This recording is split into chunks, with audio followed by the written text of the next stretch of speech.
Transmitter device activated. Coordinates set for Earth 2.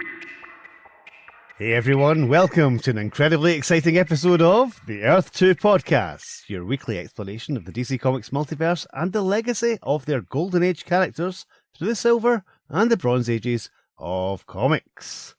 I'm Peter Watson. I am Elliot S. Maggin. I'm Kenny Smith. I'm Steve Higgins. I'm Jim Beard. I'm Brian Chufo. I'm Martin Gray. I'm Kirby. I'm Amy Thornton. I'm Alex Bredna. I'm Dr. Bob. And I'm Dr. Husband. I'm Ranger Gord Tolton. I'm Tony Esmond. I'm Ross Aiken. This is Chuck Loredens. I'm Max Traver. I'm Kaylee Blair. I'm Brandon Peters. And I'm David Steele. Welcome back. Thank you for joining us, and welcome back all, and welcome for the first time, of course, our guest voices. Yes, there are quite a few first-timers in. Welcome. If you can all just budge up a bit, we can all fit into this recording studio. That's fantastic. Excellent. Okay. Steve, stop rustling your pages. Yes. It's good that Gavin sorted us out with an extra booth this time. Yes, absolutely. We've got a couple of people coming in live by satellite. So, hopefully that won't affect things too much. But yes, listeners, at long last, it's another Justice League, Justice Society crossover. I counted up earlier on, right? Mm-hmm. This is the 14th annual JLA JSA crossover. Okay. Gasp. And obviously we're delighted that a few people who are joining us today to voice a few characters have played the same characters in previous JLA JSA crossovers, so it's very exciting. Continuity. That's the key. Excellent. Welcome back, everyone. JLA 135 published on the 6th of July, 1976, according to Mike's. So, the cover then, Peter. It's a very busy and exciting cover. We have a cigar band at the top, Justice League of America, the line of DC superstars. And we've got headshots of various members of the Justice League, and they are Superman, Flash, Green Lantern, Green Arrow, Hawkman, Hawkgirl. Down the left-hand column, we have headshots of various members of the Justice Society of America. And they are Batman, Flash, Green Lantern, Johnny Thunder, Robin, Wonder Woman. And down the right-hand column, oh, who's this? We have a team that are called SHAZAM Squadron of Justice? What? Gosh, can't wait to see how many times that phrase is used during the story. And they are Bullet Girl, Bullet Man, Ibis the Invincible, Mr. Scarlet, Pinky, Spy Smasher. Now, the main image in the cover underneath the Justice League of America shield, there appears to be a giant. He's a caveman, it looks like, with kind of like a Viking helmet. He looks very savage. He's wielding a club. My goodness. He's also got metallic bracelets. He seems to have a metallic belt on, wearing like an animal skin loincloth.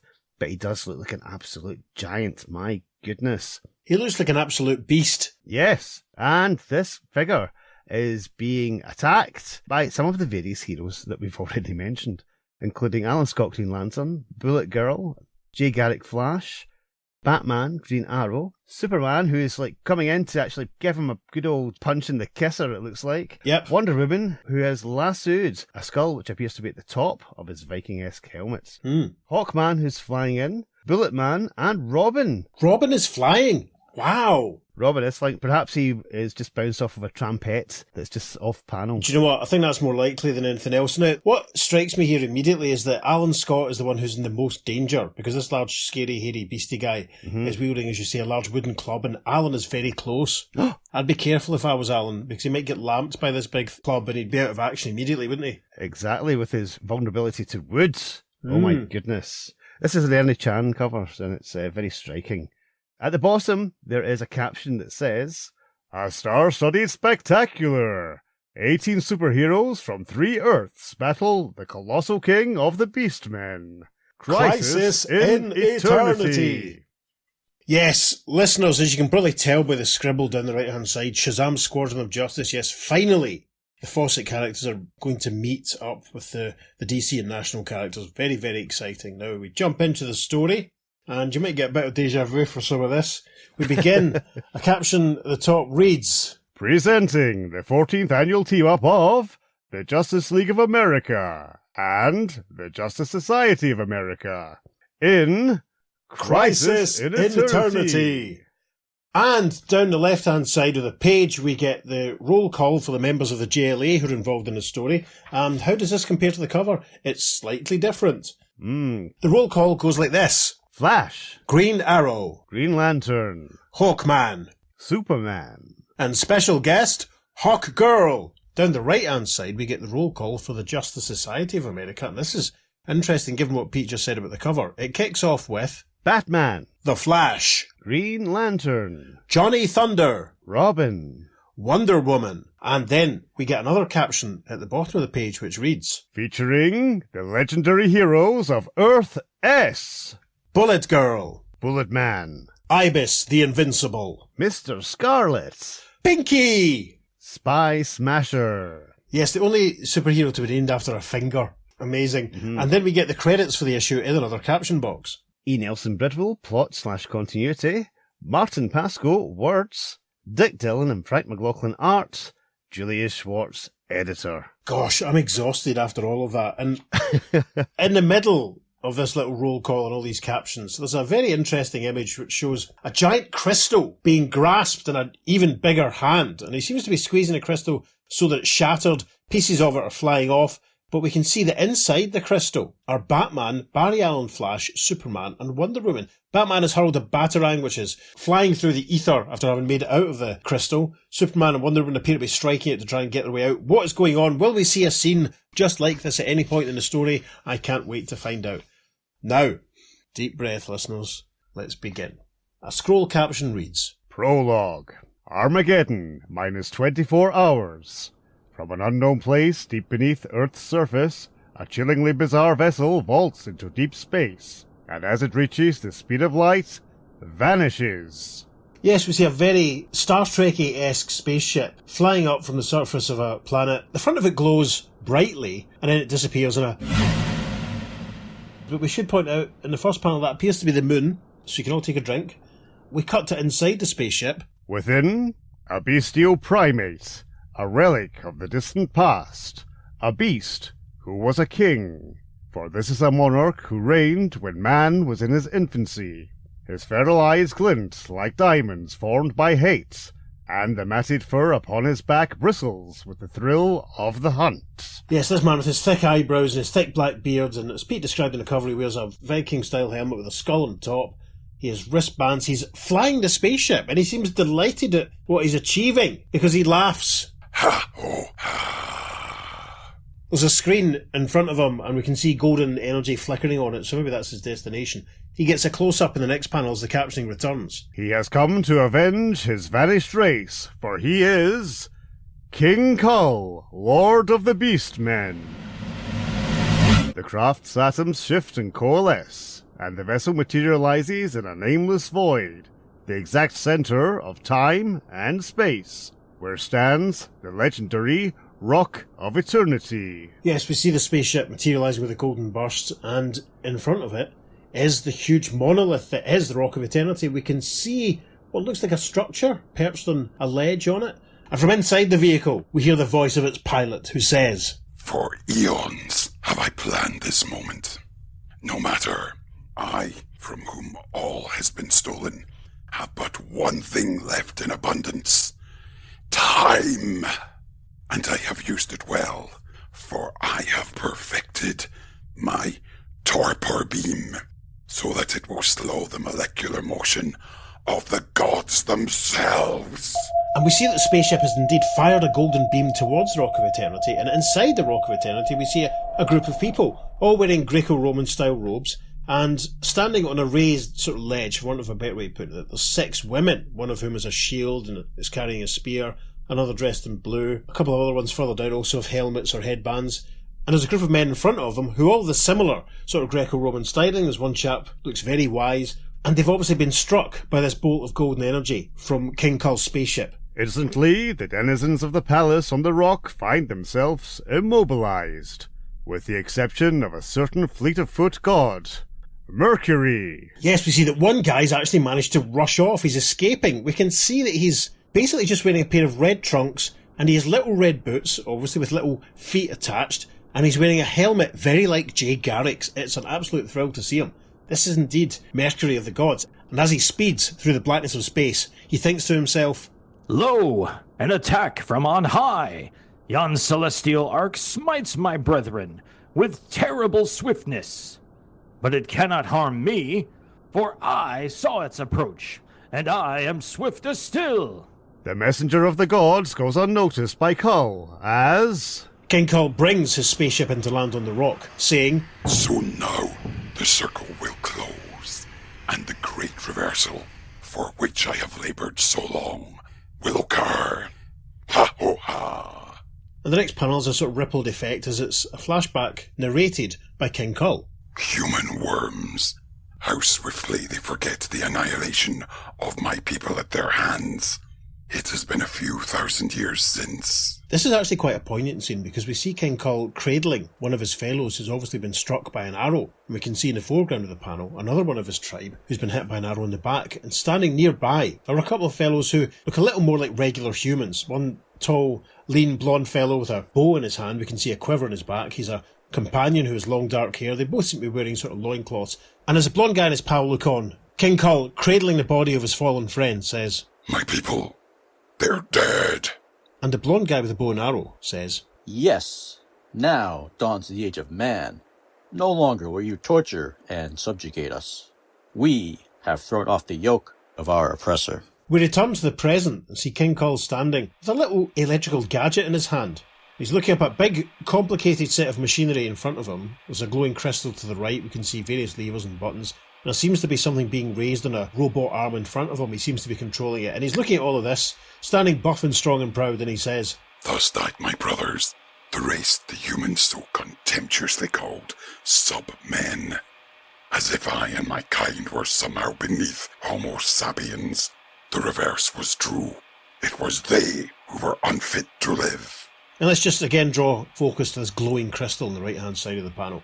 King Kull looks around. We can see some of the figures who were in the previous page standing frozen. There's one chap with a thick dark beard, thick dark hair, and another man who looks very familiar with a long white moustache, long beard, swept back white hair, wearing a blue robe. King Kull looks at them all and says, But soon I shall commit against humankind the self-same genocide committed against my people, and the puny human race will be no more.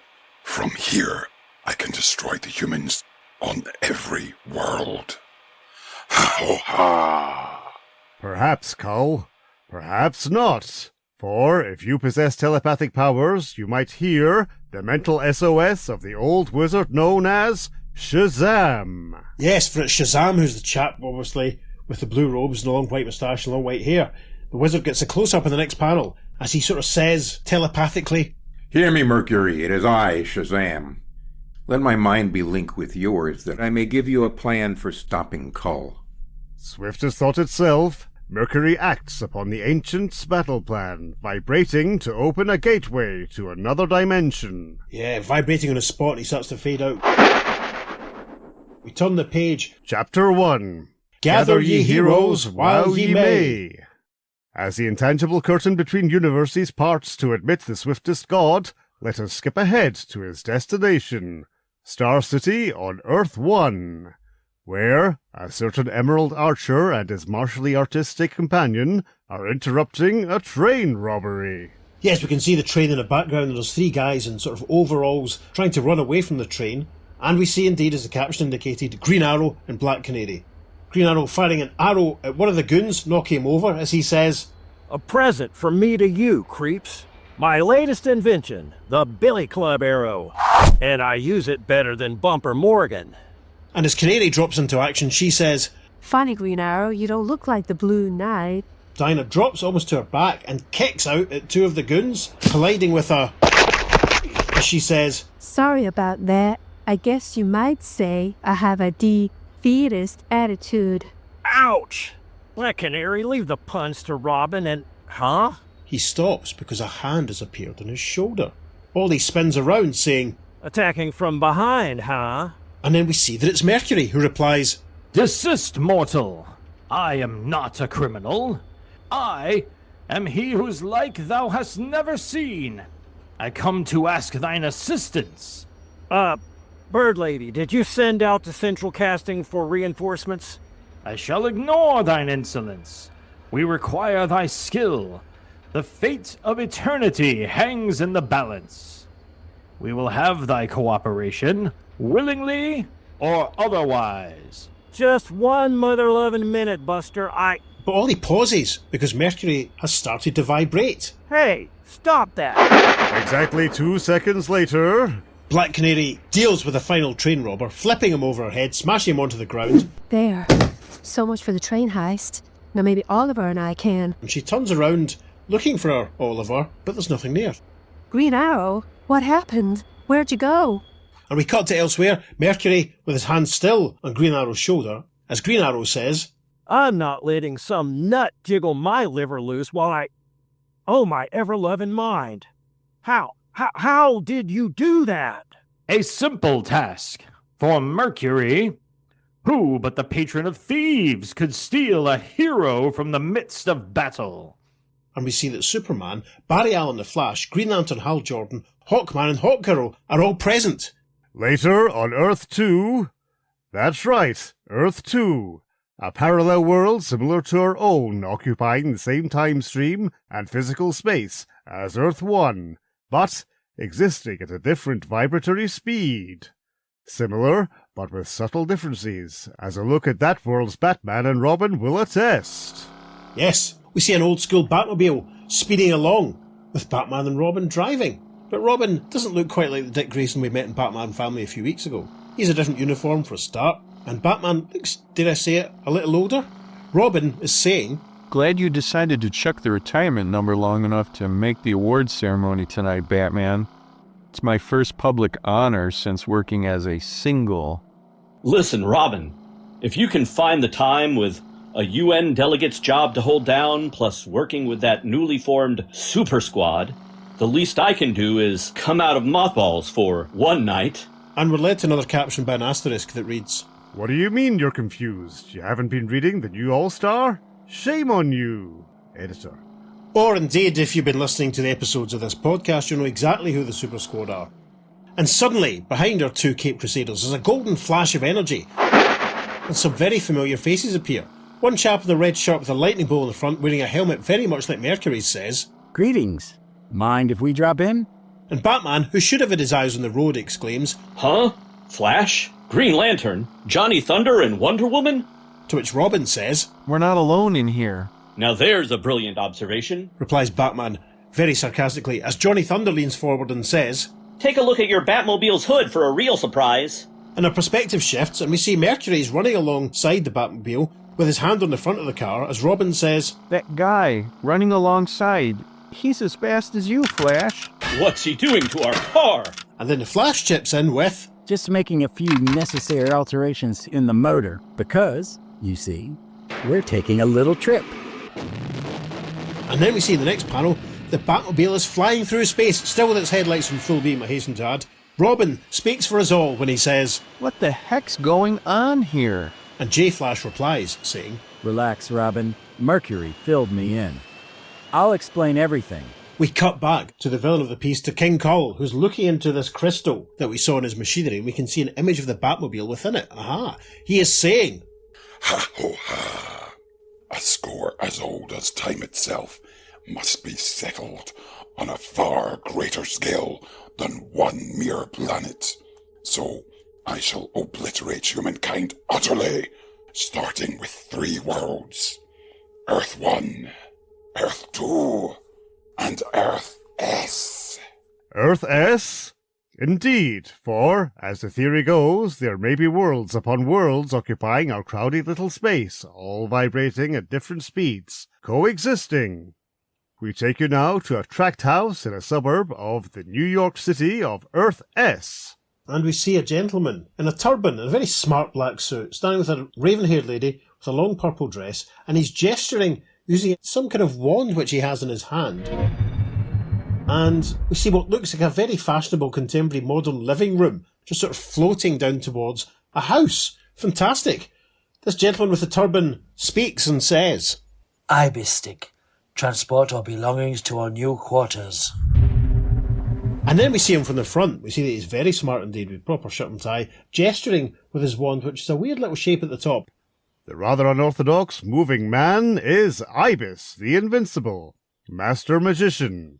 Once he was known as Amenhotep, son of an ancient Egyptian pharaoh. Aided by his wife, the resurrected Princess Taya, and armed with a mystic Ibis stick, he wages relentless war on criminals. We see the familiar figure of Mercury speeding towards Ibis and Taya, and Ibis says, A strange being who runs on the wind? What manner of sorcery is this? By the look of him, he seeks to attack me. Ibis stick, defend me! Ibis stick being his wand, of course, he raises his wand, but Mercury calms him by saying, Hold, Ibis! I come in peace. The gods of eternity require thine aid and that of thy compatriots. Within the hour, the wind-born god's mission on Earth S nears completion, and a half-dozen of that world's heroes hurtled through the dimensional doorway. And we see Mercury flying through space, Ibis behind him, Ibis gesturing with his Ibis stick, generating a nice, I suppose, wave of golden energy which is bearing 5 other colourfully garbed figures along behind them. One of them says, One question, Mercury. Where's Captain Marvel? The gods who control the magic lightning that transforms Billy Batson into thine ally Marvel are as stone statues, immobilized. Hence, they who invoke the name of SHAZAM and by its magic become the Marvel family are powerless. And as he says this, Mercury is bringing Ibis and the others into the area where we see the seated forms of Green Lantern, Hawkman, Hawkgirl, Flash, Superman and Green Arrow. Green Arrow, it seems, is still adjusting to being transported, for he says, Flash, Supes, am I glad to see you guys. And if it isn't Mr. and Mrs. Buzzardbeak and the Ring Slinger. For several minutes, a clamor resounds through the interdimensional structure as greetings are exchanged and explanations made, until... Superman finishes a sentence here as he says, And we're using this place, the old crime champion's hideout, as a base of operations against Kull. To which Green Arrow says, Okay, now all I need to know is, who are the guys in the freaky long johns? And a young chap with blonde hair wearing a blue mask replies, Look who's talking, the weirdo in the Robin Hood suit. And the chap with him, who is a sort of weird purple hood with a sort of red crest to it which flows over the back of his head and a very neat moustache, he replies, Easy, son. If the bowslinger wants introductions, he'll have them. Thus it is related, the story of 5 daring crusaders. Crusaders like Virginia sportsman Alan Armstrong, who battles America's enemies with his superb physique and scientific knowledge in the crimson-cloaked guise of Spy Smasher. Yes, we get a good look at Spy Smasher with green leggings tucked into brown boots, a sort of green tunic with a red and black diamond on his chest. He wears what looks like flying goggles under a green helmet and he's a sweeping red cape. The next couple of heroes we've met on the show already. Police scientist Jim Barr, inventor of the gravity helmet, enabling him and his wife Susan to propel themselves into crime-fighting action as those human projectiles, Bullet Man and Bullet Girl.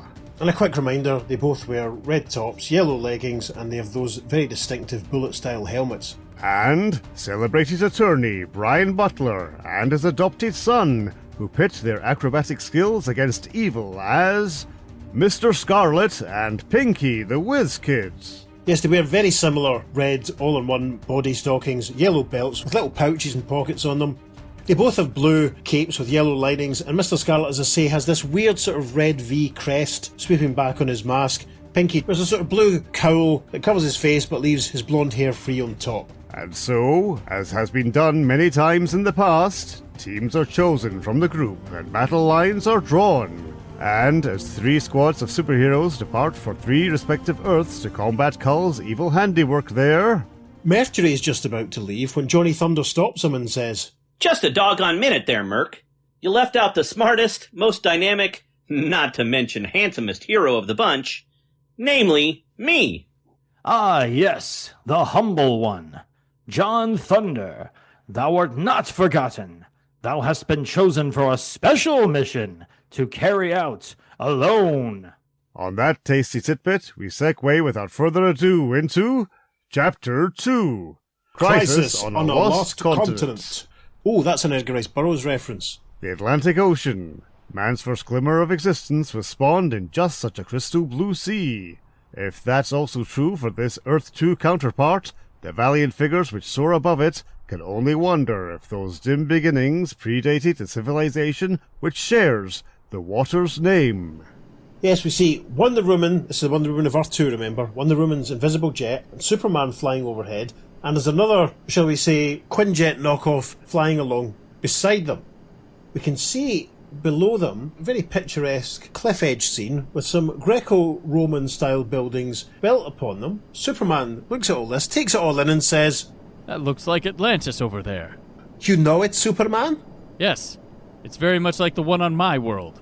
Aquaman's people live there." "But it's also very different. This Atlantis, it's populated by a race of tall, strong women and small, frail men. It's only recently risen back to the surface. Thousands of years ago, it sank below the ocean floor with its own atmosphere." And Wonder Woman narrates the next panel, "But its people survived, retaining their original form without mutating into water breathers. There are two chief nations, both ruled by women, Venturia and Oronia." And we see a great shot of some very, very tall, beautiful, statuesque ladies and some very small men wearing very loose robes with headbands. They don't look very happy with their lot. Wonder Woman continues, "I have a feeling we'll encounter Queen Clea, who's been plotting to regain the crown of Atlantis for many years." And then we see Queen Clea, very tall, very statuesque. She's wearing a headdress, very ornate and fancy, feathered to look like a bird. And she's surrounded by a number of people. Beside her is a very small man, just like the ones we saw in the previous panel. But then there are three others, one of whom has appeared on the show before. The little chap standing next to Queen Clea points at the new arrivals of Superman and Wonder Woman's jet and the other vessel, and he says, "What strange forms of manling are these, my queen?" And in reply, Queen Clea says, "I do not know whence they came, but their mysterious arrival here is fortuitous. They shall serve my plans well." Top of the next page, the other men who are standing nearby very helpfully introduce themselves, or are introduced by the plot, as a little chap, very squat figure, wearing striped purple trousers, very neat tuxedo suit. He has a big nose, wears a monocle, wears a top hat. He looks at Queen Clea and the others and says, It's an insult, an outrage. The Penguin, abducted by a mere woman. I assume, madam, you intend to enslave me like that overgrown orangutan." And he points at a very tall, strong, buff figure, as Queen Clea says, "No, this is a Venus girdle worn by Amazon prisoners to make them obey. This one is mighty and cannot be easily controlled." And she points at a very fancy golden belt around this chap's waist. That's always what the Penguin was worried about. As Queen Clea continues, "I thought it wise to place one on. What is his name?" And a very familiar chap who we have met before on the show announces that he is... "I am Blockbuster." After the four villains have conferred, we see Queen Clea and Blockbuster marching off as the Penguin is borne through thin air by the other chap, who's a big, tall, muscly man wearing black leggings, close-cropped black hair. The Penguin is hooked his trademark umbrella over the chap's shoulder. And as he carries him through the air, the Penguin says, "Very well. We shall help you reconquer Atlantis. For a share of the spoils. Away with you, Ibak." "As you wish." And of course, Ibak is another famous SHAZAM Captain Marvel villain making his debut on the show. Exciting. We see Wonder Woman's visible jet and Superman flying overhead as Diana says, "There she is, Clea. She escaped from the Amazon prison recently." The big guy is the Blockbuster. He was being treated by Wayne Foundation scientists on Earth 1. What's he doing here? If that female tyrant has him on her side, there could be trouble. So I may as well go down there and see what kind. "Be careful, Superman. One never knows what trickery Clea is capable of." Clea motions Blockbuster forward, and as Supes flies down, he says, "Maybe the Blockbuster won't be a problem. Those scientists had made him docile and were trying to revert him to his normal form. Now, Brute, so strike!" He may be a veritable pussy cat." And he breaks off as Blockbuster strikes him.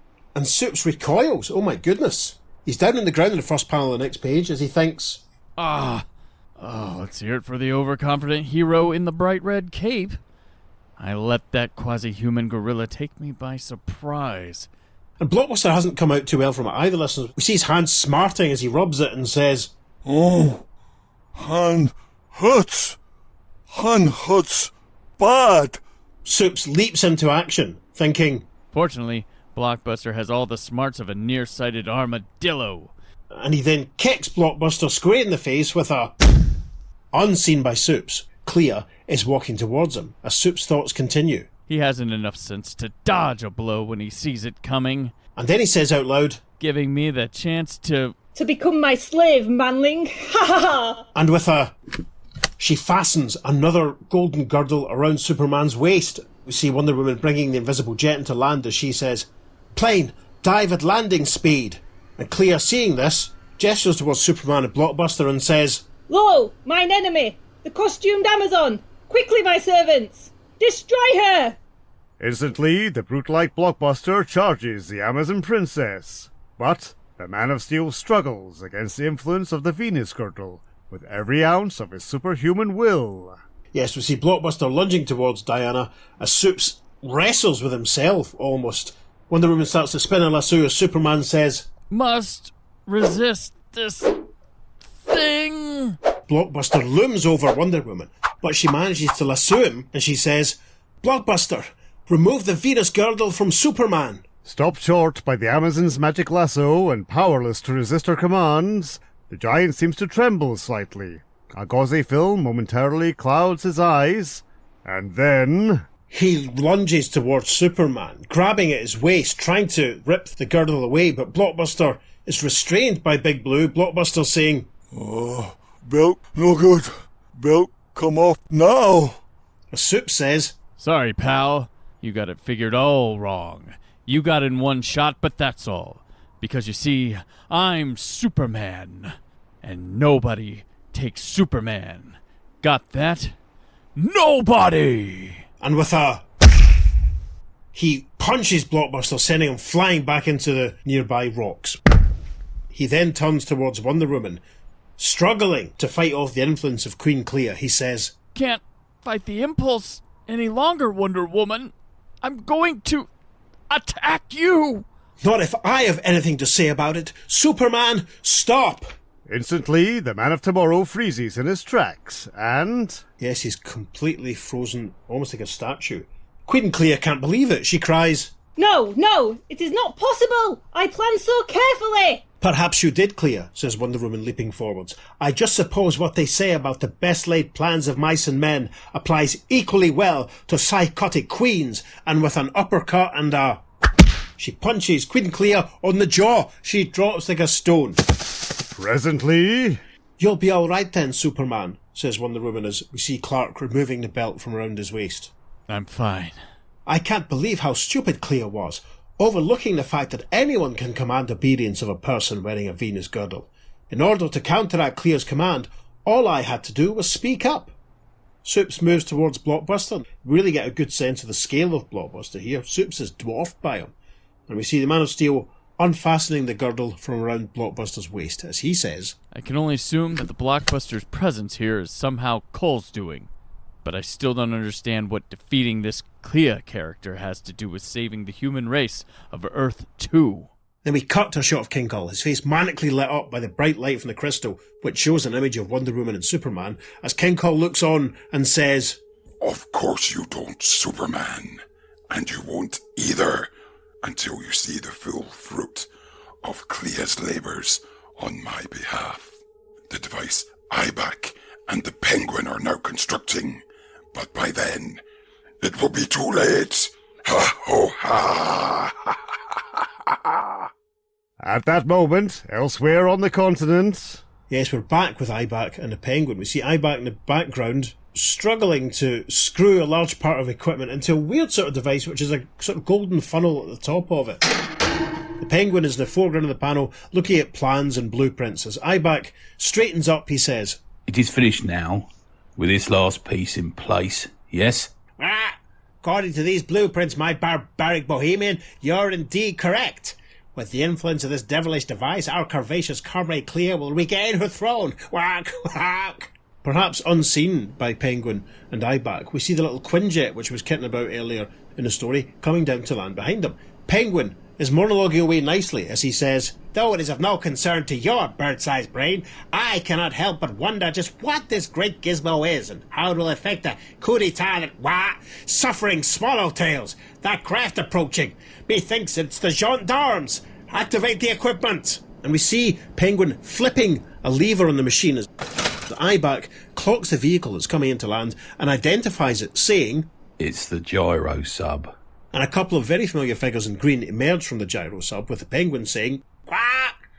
Judging from the costumes, I'd say my analysis was correct." Spy Smasher recognises the penguin's colleague immediately and says, "Eyeback." As Eyeback right back at him says, "Spy Smasher." "Excellent, my hirsute henchman. Quack! Since you know the bloke in a Charles Lindbergh suit, I will concentrate on Green Arrow." And now that lever's fooled, we see a little puff of pink smoke start to come out the top of the funnel on top of the machine. Spy Smasher moves forward, saying, "I don't know what you're doing here, Eyeback, or what that cotton-picking machine you're building is. But then I don't really need to know, do I?" And Spy Smasher punches Eyeback. "What? That was my best shot, and you didn't even feel it." Ha ha ha. I'm strong. Very strong. The great evil men of the past who gave me my powers made me super strong. And an asterisk takes us to a very helpful caption indeed that reads, Ivan the Terrible, Borgia, Attila the Hun, and Caligula, whose initials form the name Eyeback. Editor. Of course, all of us regular readers of Shazam knew that, didn't we? Meanwhile, the penguin has opened his umbrella and it seems to be squishing little puffs of multicoloured energy towards Green Arrow. The penguin says, "Long time no see, Arrow. Not since I last faced the Justice League. Quack, quack. I would have preferred to postpone the pleasure of this reunion indefinitely." I ain't exactly choked up over it myself, Waddles. Green Arrow pulls an arrow from his quiver and firing it says, "You see, I got a thing about birds. I have this friendly rivalry going with a hawk, my girlfriend's a canary, and now you. Too friggin' much, man." And as Green Arrow's new arrow activates itself, there's a large... As the penguin very helpfully clarifies what's going on as he says, "Godfrey Daniel, a CO2 arrow extinguishing my flame-throwing bumbershoot." Still with the umbrella shtick, huh? Mister, you're gonna give Mary Poppins a bad name. "The penguin? Abandon his perfidious parasols? Never! Scar! They're indispensable for ridding myself of cretins like you, as these noxious fumes will prove." And there is a loud sound effect as green smoke starts to emanate from the umbrella and drift towards Green Arrow, who's not fazed at all. I always said your type gives me gas, but that's not exactly what I meant. Oh well, I guess I just have to put up with you even though I'm not one of your biggest fans. And he fires another arrow, which is a big circular device attached, which powers all the penguin's green and grey smoke back towards him. Penguin, enshrouded by it all, coughs, saying, "Merciful migrations! Of all the ridiculous!" And Green Arrow, quite happy with what he's done, walks away, saying, "Guess that takes care of old Webfoot. Either he got a taste of his own gas, or my last gag was just too much for him." We're back with Spy Smasher and Eyeback. Eyeback, ready to punch down at Spy Smasher, says, "Now, Spy Smasher, it's my turn to hit you." And then he thinks to himself, "But, unlike me, Spy Smasher will feel this punch. I guarantee it." But as he lunges forward, Spy Smasher very cannily slips into a bit of a judo-type hold, gets behind at Eyeback, grabs the left arm, twists it, and tips him over, saying, As if you hadn't committed enough crimes. You want to break a few truth and advertising laws too?" "Ha, I do not understand," says Eyeback, as Spy Smasher then flips him backwards so he collides with the machinery with a massive... Very understated fashion, Eyeback then says, "Ouch." And a very satisfied Spy Smasher says, "No, Flannel Mouth, I didn't think you would." And then he thinks to himself, "Hey, I just remembered something Captain Marvel told me about this character. Time for a little psychological manipulation." And then he says, "Look, Eyeback, the machine is destroyed. It's over. Finished. So go on, give up. Back down." "Ha, never. I'll back down for no one." Before the stunned Eyeback can realize what has happened, there is a burst of green flame. For the brutish monster's name has been spoken with the words, "Eyeback," triggering an uncanny transformation. And the tall, buff form of Eyeback has gone to be replaced by a small chap wearing a work's tunic, a workman's hat, and very small glasses. A Spy Smasher watches this and thinks, "There he is, Eyeback's true form. I don't suppose we have anything to worry about from him. From what I understand, This Stanley Print Whistle is just a simple, inoffensive street cleaner. And Mr. Print Whistle, looking very relieved, says, Thank goodness I'm back to normal. Just then, in a now familiar elsewhere, we're back with King Kull. Looking into the crystal, this time we can see the forms of Green Arrow and Spy Smasher and the broken machinery with the funnel at the top. Kull, wide-eyed and staring, announces, Ha ho ha! Look at them, smug, self-satisfied. They actually think the threat to Earth 2 has been vanquished. Look to the sky, puny humans. See the cloud my machine released. Then tell me you're certain Earth 2 is safe. Superman, Wonder Woman, Green Arrow and Spy Smasher look down at the wrecked ruin of the machinery with the funnel on top. Man of Steel says, Looks like the worst of it is over here, at least. I don't know. Listen, I hate to rain on your parade, guys, but before that gadget got blitzed, there was this freaky cloud, see? And yes, Archer, I saw it too. And right now, according to my telescopic vision, it's floating out over an island about 50 miles offshore from here. And we get a great perspective shot here, showing this pink cloud scudding towards this island as Superman continues. It looks harmless, but then again, I'm not too familiar with this world. Anything can happen. It's just sitting there over the island. And great Krypton! The island! It's beginning to sink, just like Atlantis did once. And we see indeed that parts of the island are breaking off and it seems to be falling under the water. Spy Smasher says, What do you suppose it all means? I'm not sure, but I'd guess that somehow, by a technology I don't understand, that cloud increased the molecular density of the island, thereby increasing the weight, causing it to sink. Wait a minute. If I remember my college physics right, that's impossible. Like I said, there's a lot of stuff on this world I can't fully comprehend, but a slight case of ignorance never stopped me from finding answers before. And with that, Superman takes to the air. Spy Smasher and the others watch him go, and Spy Smasher says, A little headstrong, isn't he? To which Ollie says, Quiet. We see Supes flying up through the air towards the cloud, and he's thinking, I have a hunch that cloud will move over all the land masses on the world, sinking every continent, drowning billions. And that's the way Kull's plan to wipe out Earth 2's human populace. But not if I and my super breath have anything to say about it.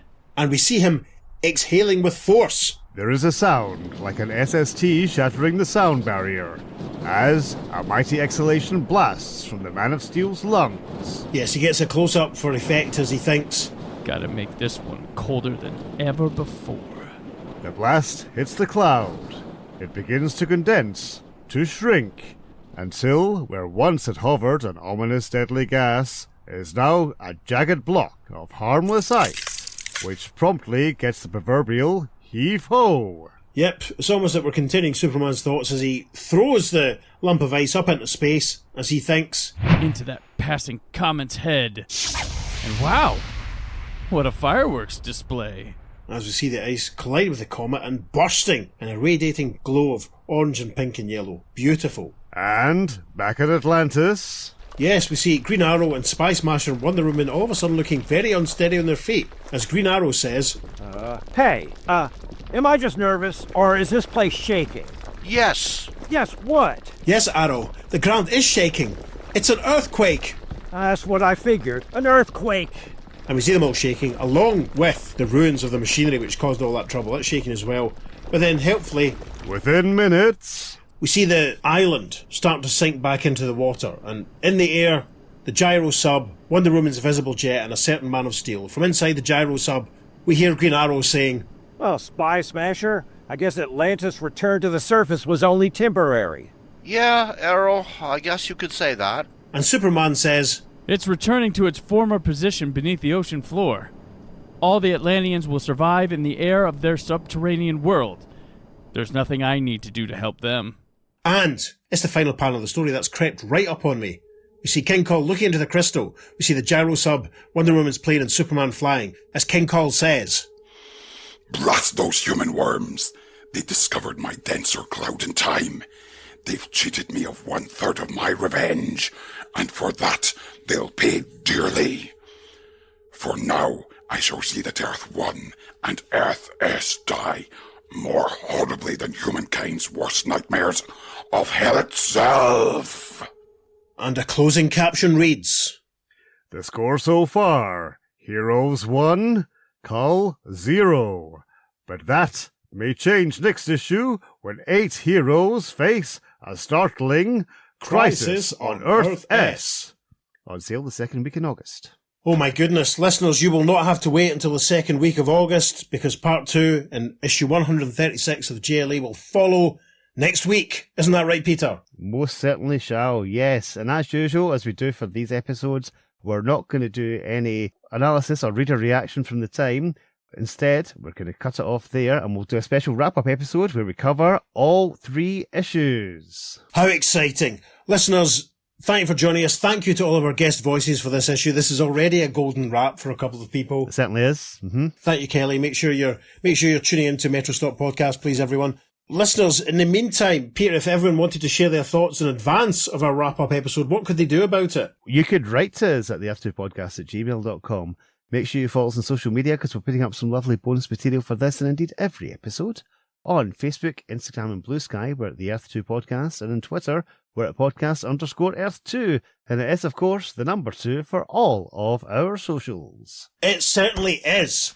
Listeners, if you're feeling generous, if you're enjoying the show, please consider going to wherever it is you receive your podcast and giving us a positive review. That'd be lovely. Or consider going to our coffee page and buying Peter the price of a beverage as he tries to assemble this magnificent masterpiece, which you've just been listening to. That would be lovely, wouldn't it, Peter? Absolutely. And once again, thank you to all our guests who have helped us out with this episode. And make sure you check out the show notes, because I'll be putting up links to their shows and where you can find them. Thanks again, folks. Excellent. Peter and I and our guest voices will be back next week. On that bombshell. I've been Peter. And I've been David. See you soon on the Earth 2 Podcast. Transmatter cube activated. Return coordinates set for Earth Prime.